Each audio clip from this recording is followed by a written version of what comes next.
More tariffs would mean lower global trade, potentially lower oil demand, lower oil prices. For anyone who doesn't know, about 80% of the global supply chain for solar is in China. So they're very dominant in that space already.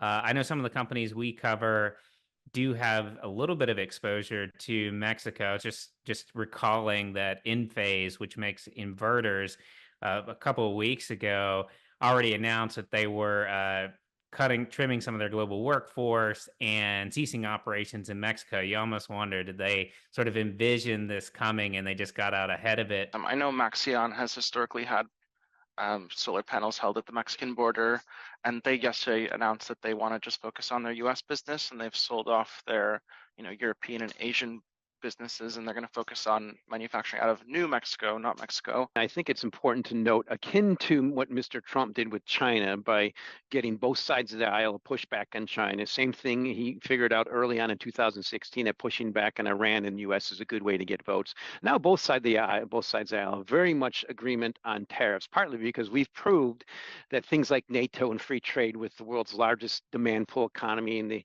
and the world's global base currency just doesn't work. And that's what the key point of Robert Lighthizer book. There's no such thing there's no free trade.